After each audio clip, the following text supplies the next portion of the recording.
everyone, and welcome to C-Suite Secrets Leadership Blind Spots Revealed. I'm your host, Sarah Adams, and this is a free mini series presented by Hurley Write Incorporated. On this program, we showcase leaders, like many of you watching, along with the lessons they've learned about leadership and the leadership blind spots they've discovered along the way.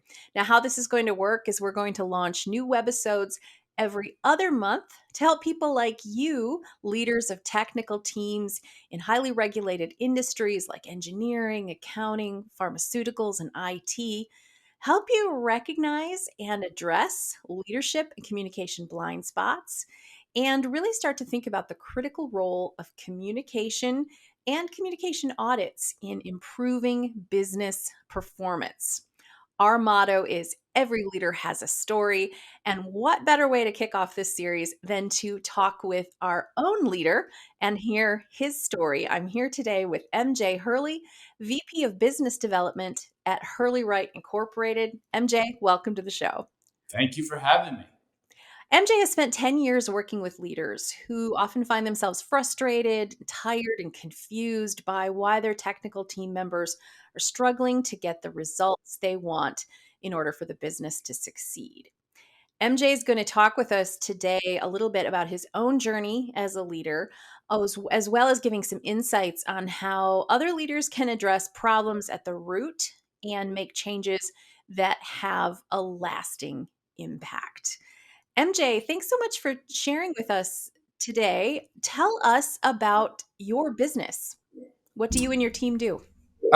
So we organizations hire us, usually technical organizations, engineers, pharmaceutical companies, manufacturing.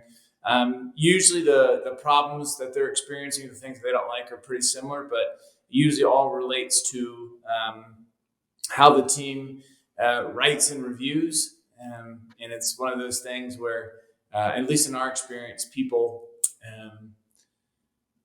they know they're not happy. They just don't know why they're not happy.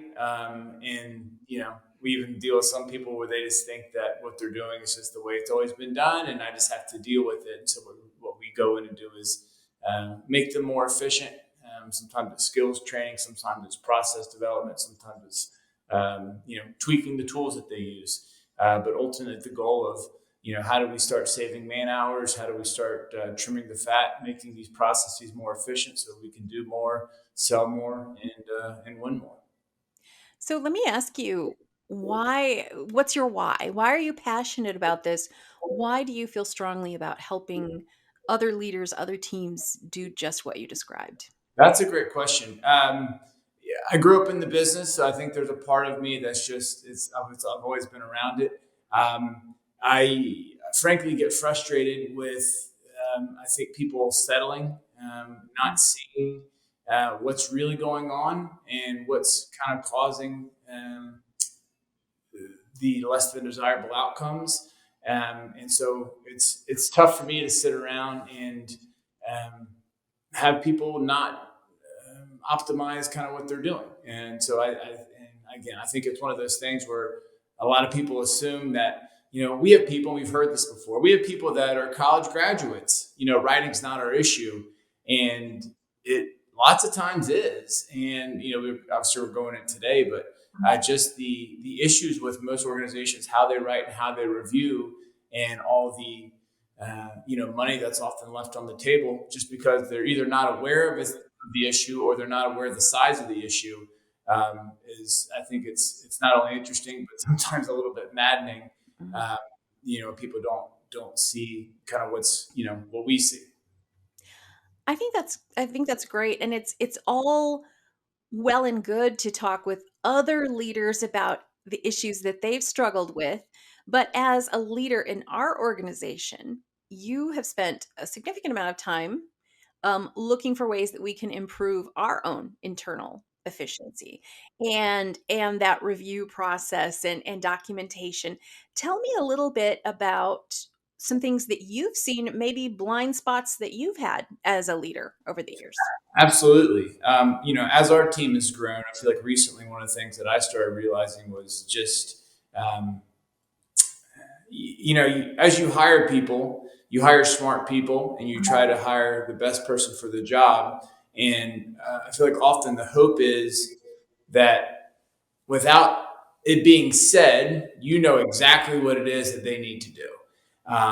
And lots of times, especially for a small business like ours, that's not the case. And we have to be, more explicit in terms of what the expectation is and how things need to get done. You need to create better processes. You need to create better tools and better systems. So, I just know for me recently, like end of last year, I've always been someone who had less than 10 emails in my inbox. I often try to go into the weekend with zero in my inbox. And it started getting to literally 200 or 300, emails. And to me, that was a good hint that something was amiss, something wasn't going as planned, and I needed to take a peek and look at how we can do this better. The other part of it was people were asking questions of me that I didn't have answers to. And so that to me was like, oh boy, either I'm missing something or I have too much on my plate.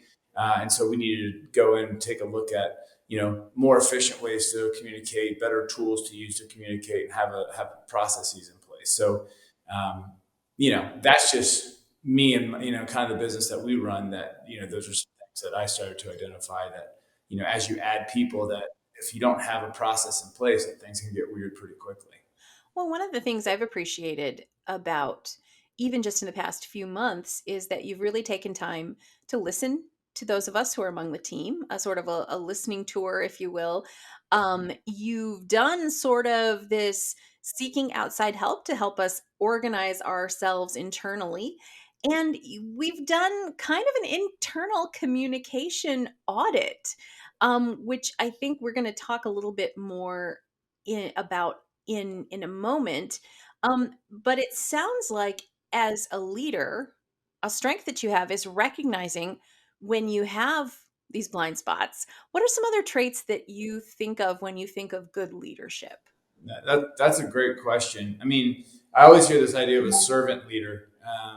And I think that's something that I strive to be. And I've told several people in our organization, it's that old adage. And I think Gary Vee said it. He said, you think that when you hire people that they work for you, but the reality is you work for them. And I feel that every day, going and trying to win business and earn business that there's other people that are depending on you to do a great job, and their livelihoods often depend on you.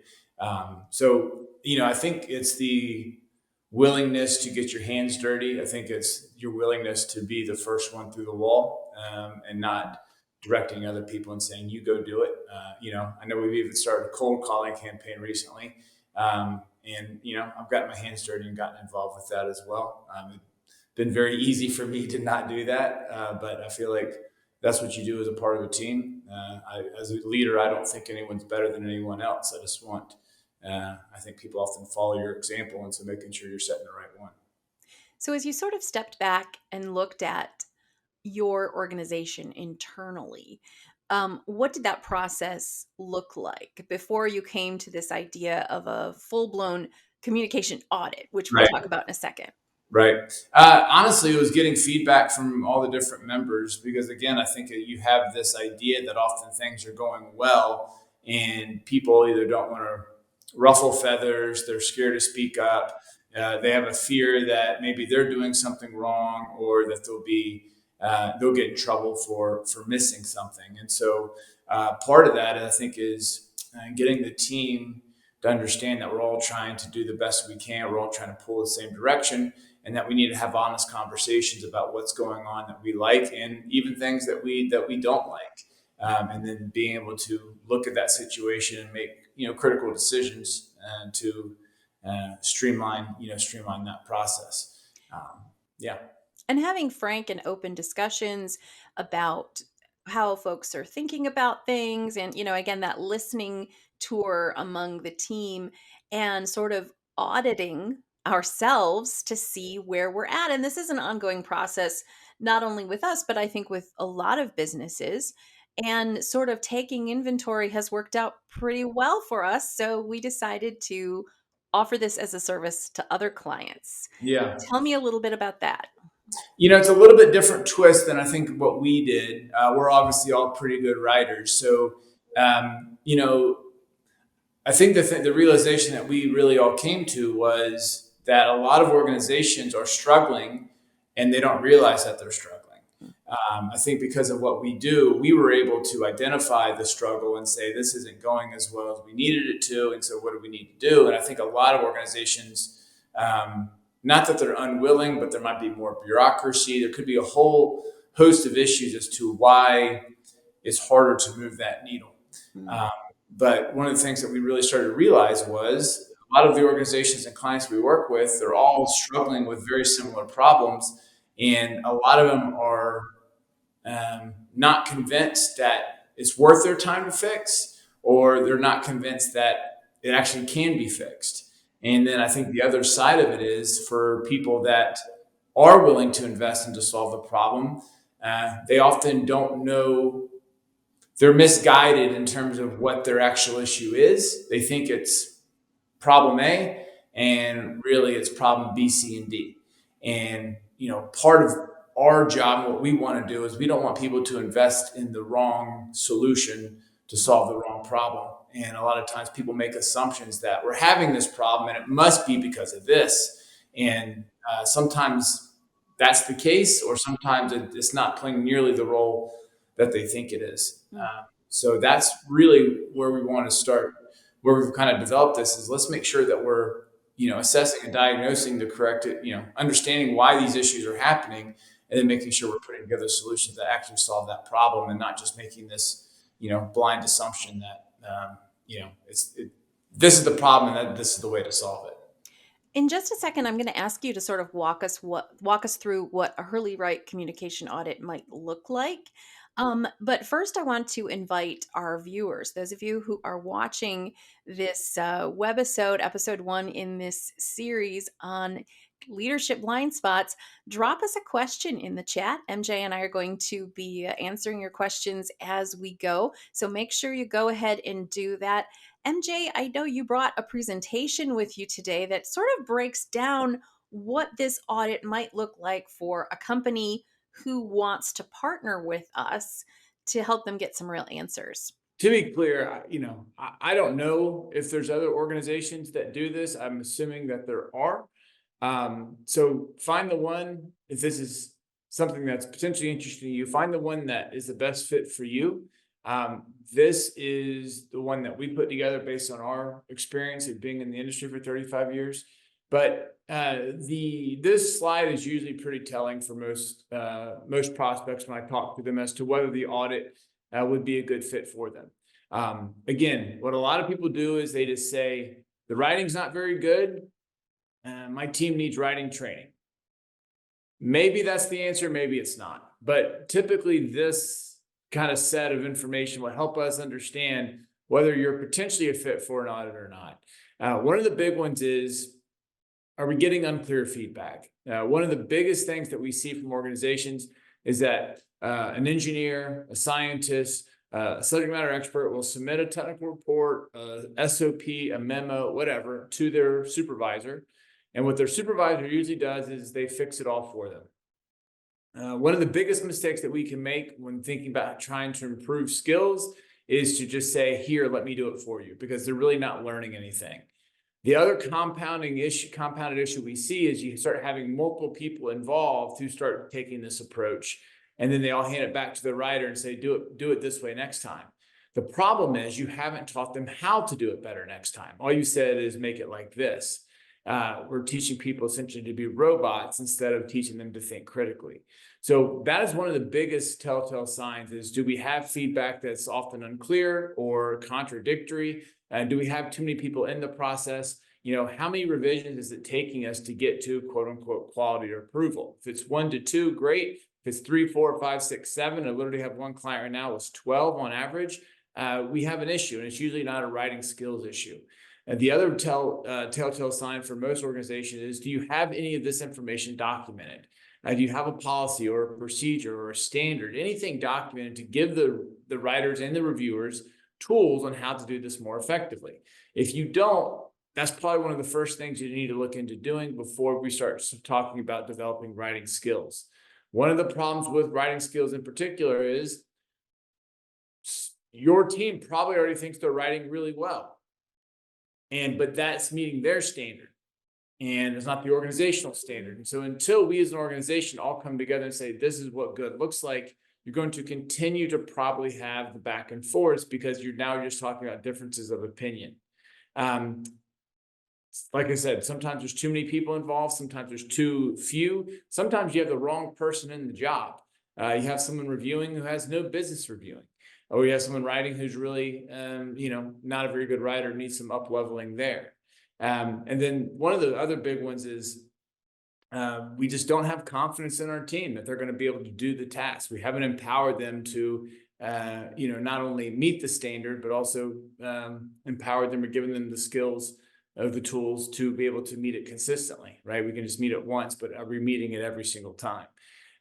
So those are some of the ones that really we hear clients say a lot, that those are the kind of the big ones that stand out to them. No policies in place, too many people involved. Often the feedback's unclear, and it really points to more of a process and tools issue than inherently a writing skills problem. And to be honest, that's the point of the audit is, let's figure out what else is going on in addition to the writing skills not being, up to par, so to speak.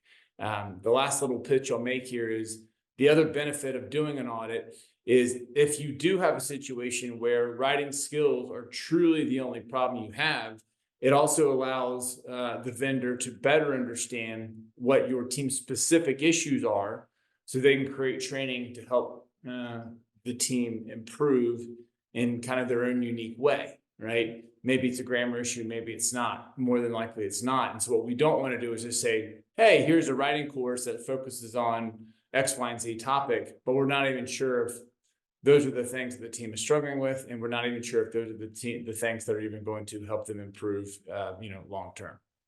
We look at three things. One, skills, so writing skills and reviewing skills. Most people in the reviewing boat, they've never really been taught how to review or how to edit. They were just kind of thrown into that position. That's just a part of their job function. So we look at skills, we look at process, and we look at tools. The way we go about that is it's a series of interviews and surveys, as well as submitting writing samples and having our research team review those samples and look for trends, looking for commonalities, so to speak, so we can start understanding what the issues are and why they exist. So it's not just saying, hey, you're having X, Y, and Z issue. It's more understanding you're having this issue. Why does this problem exist, and how do we solve for it? So we're really solving that root cause. So what we usually do is we interview stakeholders, reviewers, any sort of leadership.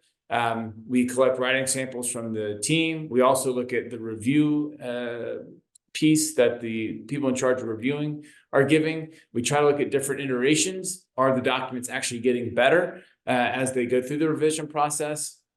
Lots of times they're not. Lots of times we have some coming in at the 11th hour and say, hey, we need to change it and do it this way. And the team's like, okay, that's what you want, but we don't really know why those changes are happening. So trying to get as full of a picture as we can about everything that touches the writing and review process so that we can understand truly what the issues are and why they're occurring. So the process usually takes around 30 days to complete. Part of what we do is we deliver a roadmap to you. So afterwards, we give you the findings, we give you the x-ray, and we have to sit down with you and show you what's happening in the team, why it's happening, and what our recommendations are on how to solve it properly. But usually the audit takes around 30 days, sometimes shorter, sometimes longer. A lot of it depends on the volume of documents we have to get through, as well as how many reviewers involved and things like that. But typically 30-day landed is what we're shooting for. So, MJ, first of all, and you kind of went into this a little bit, but tell me why we're offering this to other companies. Why Yeah, don't we sort of keep this secret to ourselves? no, that's a great question. I mean, in our line of work,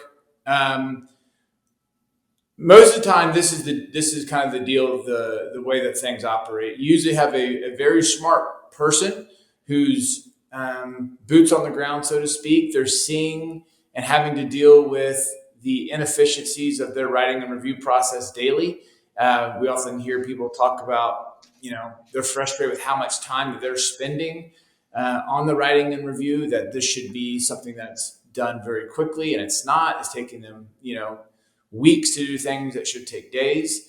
And I think part of the thing that we're hearing is, well, we invested in a writing course 6 months ago. It was a really great course. We liked it, and but we're still having the same issues. And so part of that for us was this realization that either we're solving the wrong problem, or the course wasn't as effective as you thought it was. And then the other part of training is it's really easy to evaluate a training the day that it ends and say, it was a great experience. It was awesome. I love the person, got a lot of great tips, those sorts of things. But the reality is what we really should be doing is evaluating the training 6 months from now, 12 months from now, 24 months from now. And most organizations either don't do that. They don't put the KPIs in place. They don't have systems in place to continue to support, kind of that culture, because a lot of what we're talking about here is behavior change and culture shifts. And it's not just, hey, this is how you do it better and good luck to you. And so, I think one of the reasons is we wanted people to see that, hey, if you really and truly don't want to deal with this set of issues anymore, you need someone to assess the problem who's good at this and really tell you exactly what's going on. And what everyone tends to want to do is just make this assumption that, well, the writing isn't very good. I'm having to spend a lot of time reviewing it. Therefore, the writers need help. Lots of times that's about half right.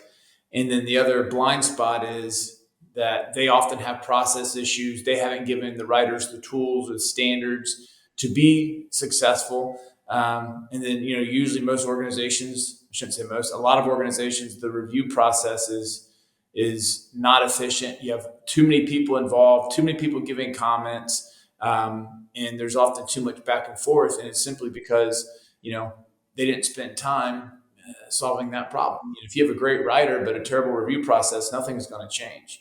And so for us, it's, I think, pulling back the curtain a little bit and getting people to understand, hey, you have some of these other things at play here, and if this is really something that you're tired of, we probably need to make an investment in some of these other areas as well, and not just pure skills. I've heard you use the analogy of you wouldn't go to the doctor and either put a Band-Aid on a broken arm or say, you know what, we're going to go right for surgery without some kind of x-ray or something like that. Exactly. I'm a baseball player by trade. So always, the elbow, you don't go to the doctor and say my elbow's hurt and expect the doctor to say, well, let's go ahead and schedule surgery, right? You want to, hey, poke around a little bit, run me through an MRI, or let's try ice or Advil. Like, why are we making this assumption that I need surgery without doing some sort of assessment? And on the training side of things, that's often what happens, is that the leader makes the decision, hey, we have a writing problem and therefore we need to get writing skills training. And again, that's part of the problem, but it's not the entire problem. What are some outcomes that we are aiming for businesses to have after the communication audit? What's next? Let's say I bring in Hurley Write, we do Sure. this communication audit, then what happens? Yeah, that's a great question. So, it's this, again, assessment, and we don't really know what we're going to find. And so then what we do is we provide recommendations and say, based on, the skills of the writers and reviewers, and based on the process that you currently have, and based on the tools that you're using, this is how we build the process and make it better. And usually the writing skills is not the first piece of it. If you have other issues, that's usually one of the last pieces. And again, that's one of the reasons people that make this investment with helping their staff get better, they don't see the long-term improvement that they're looking for, because they're not building the process in the right way. So it's not only the skills themselves, but making sure we're layering it in correctly. But from a business outcome, it's about how do we optimize and make you as an organization more efficient. Cut down on that review time. Make the document quality better. How do we remove these headaches not only from the writers but also from the reviewers and also from the leadership? And depending on the organization, we've heard these issues pop up in a number of different ways. I mean, we've literally worked with Fortune 500 companies where they're working with engineers and they're saying the information is so complex. I don't understand what's being trying to be communicated, so Mhm. much so that it's affecting my ability to make a decision. And sometimes I'm making the wrong decision. Sometimes it's as simple as an agency owner saying, I got to win more business, and I'm spending half of my week giving feedback to my team on how to send these emails more effectively, or the SOPs, or the technical reports, or whatever it may be. So it's really, to me, about how do we streamline this process and improve the business outcomes and business functions so we can spend time on the things that are going to move the business forward, not on the stuff that it's already sunk cost, and we're scrambling. And talked to an engineer last week, said that he was literally emailing me. He said, I'm losing money on this job as I email you, because he bid it for 30 hours of time for the engineers and it had taken them 45. So they're losing money on that project, and it's not because they didn't do a great job, it's because they can't get a deliverable out the door in a timely fashion. And the writing often is the deliverable that helps companies get more funding, get more projects. And I think we touched on this at the beginning of the conversation, the company's why, the company culture. What is their purpose for being a company, and how can they get that done in a more efficient, more cost-effective way that leads to happier employees and more revenue? So talk to me a little bit about how this isn't just, hey, so we can have things go more efficiently. This is about changing the culture. Yeah, I mean, it's about helping the business operate more effectively. We can make more money, do more things. I think a lot of people, they focus on the time waste, but also it's the other side of it is that there's an opportunity cost that comes with that. Because you're spending time on this, you can't spend time on something else. Especially when it starts leaking into leadership, and you start having CEOs and VPs and things start having to spend significant amounts of their time on this process. It's no good. And I get it, because on the other side, this is a deliverable and it is a representation of your company. So you have to make sure that it goes out and it looks good, because people are judging your organization based on what that looks like. So if something goes out the door and it's not in good shape, that's not good either. So part of it is empowering the team, kind of setting some standards. And that's one of the things we hear all the time too. People say we want to standardize the approach, but they often haven't made the time or committed to creating a standard. Does everyone agree as to what quality documentation is? Mhm. And we hear people say all the time, well, we've created some tools, we created some templates. That's not what we're talking about. We all agreed on who we're writing for. We all agreed on, whether we're writing for skimmers and how we're emphasizing information. And, there's a whole gamut of things, how are we evaluating flow and logic and clarity, things that are way more important than typos and comma mistakes. But that's what often everyone looks for. And then they say it reads good, let's get it out. And then it doesn't meet the standard for quality anyway. And they're like, why is this happening? So That that's word standard, oftentimes companies will have an expectation versus a standard. And right. this is something we talk a lot about. Tell me what the difference is, not only based on what we share with our clients, but Right. what you've experienced as a leader. Yeah, no, that's great. I mean, an expectation is something that I expect you to do, right? The problem with expectations is my expectations can change.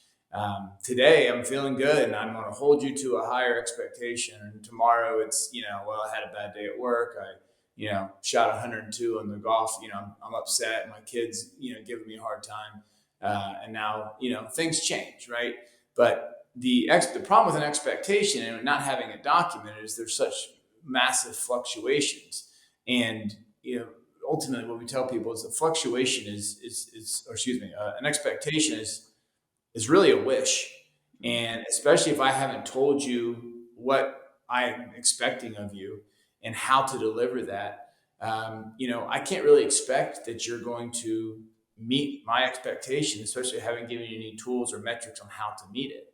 Whereas a standard is a documented organizational benchmark that we've all agreed to. Most people, the problem with writing is they don't know how to benchmark writing. It's based on your experience or your bias or your belief system. But the problem with that is we start having multiple people with different expectations.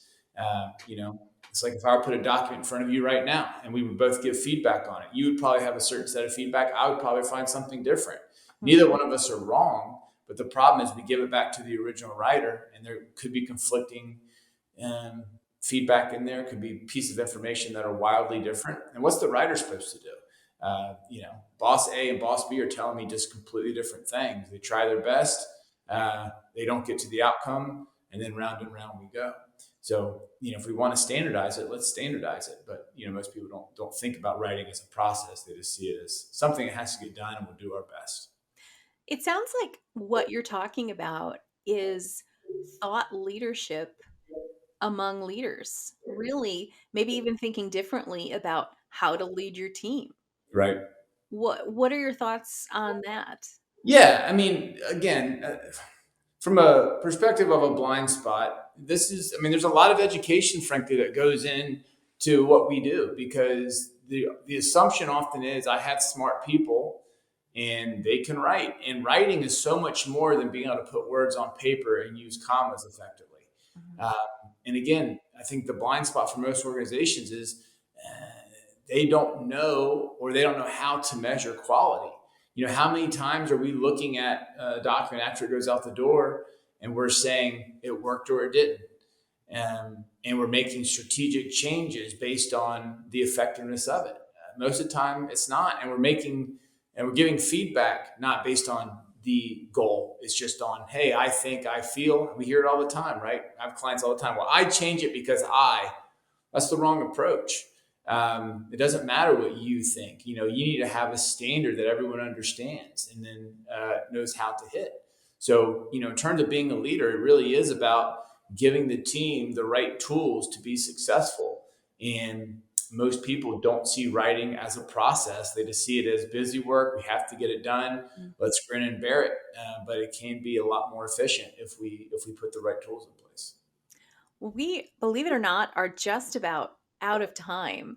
But what I'd like to do is ask you a couple of more questions about what you see as a leadership strength that wasn't necessarily a blind spot, but that you've really sort of taken the ball and run with. What would you say some of your leadership strengths have been? Um, it's still a role that I'm trying to fill out. I feel like one of the things for me is um,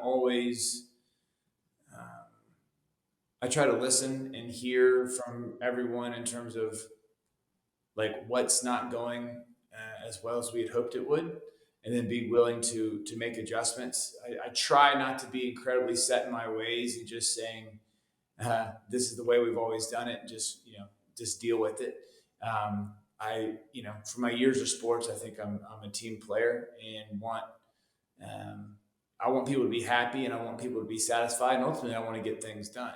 So that to me, I think would probably be one of my bigger strengths as I try to grow into this role of leader, and listen to the team. The other part of leadership is sometimes people have feedback that is not effective or not good or not usable. So understanding what to listen to and what to not listen to is also comes with its own set of challenges. But I would say that's one of my at this point bigger strengths that I try to be aware of and not lead with an iron fist, so to speak. For those in positions of leadership who are watching right now, what advice would you give to them? I mean, we're biased because of what we do, but I mean, to me, communication is the backbone of every organization. Um, and if the team isn't able to communicate effectively, I would say that you have a potential ticking time bomb. And again, I know that comes from a place of bias, but especially when you start talking about technical teams and subject matter experts, the material that they deal with is often so complex and difficult that if they're not able to communicate the significance of what they're doing to leadership in a timely and effective manner, I don't think it can be argued that the business isn't suffering because of it. So again, I'm not trying to make this an overt sales pitch, but uh, the importance of having a process, teaching people what to do and how to do it, and thinking about the measurability and making sure this is efficient, I think is one of the biggest blind spots that most organizations deal with. And they just assume, well, it's always the way we've been doing it. It stinks everywhere I've gone, and it's just part of the job, and it can be better. It can be improved upon. So that would be my advice is take a look at that writing and reviewing chain, because I would bet dollars to donuts that you're leaving a tremendous amount of money and frustration, on the floor. You've been watching C Suite Secrets Leadership Blind Spots Revealed. It's a free mini series presented by Hurley Write Incorporated, where we showcase leaders like many of you watching and the lessons you've all learned about leadership and some of the blind spots you've discovered on the way. And of course, we wanted to put our money where our mouth is and first interview for our first show MJ Hurley, Vice President of Business Development at Hurley Write. MJ, thanks so much for sharing so openly with us today. My pleasure. I appreciate you having me. How can folks get in touch with you? We have a website, www.hurleywrite.com. If you want to email me personally, my email is mj, as in Michael Jordan, at hurleywrite, all one word, .com. That's WRITE.com. Wonderful, wonderful. And of course, if you want to go ahead and scan the QR code that you're now seeing on your screen, you can learn more about us and the communication audit that we've been talking about. I'm Sarah Adams, and I'm one of the executive consultants at Hurley Write as well. You can reach out to me, Sarah, at hurleywrite.com, SARAH at hurleywrite.com. Our motto around here, as I said, is every leader has a story. So, what's yours? We'd love to hear from you. Please reach out to us. Again, my email address, sarah at hurleywrite.com. We look forward to hearing from you and answering your questions below in the chat. MJ, any final thoughts that you want to leave our viewers with for this episode? No, not really. I just, before you start throwing resources at a problem, make sure that either you as an expert understand the root cause of it, or have someone take a look and help them, help you make an informed decision. Thanks so much, MJ. C Suite Secrets Leadership Blind Spots Revealed, a special presentation by Hurley Write. I'm your host, Sarah Adams. We will be back next time with another leader sharing some lessons they've learned along the way. Again, for more information on Hurley Write, visit hurleywrite.com. Thanks so much for joining us today. We'll be ready to take your questions, and have a great day, everybody.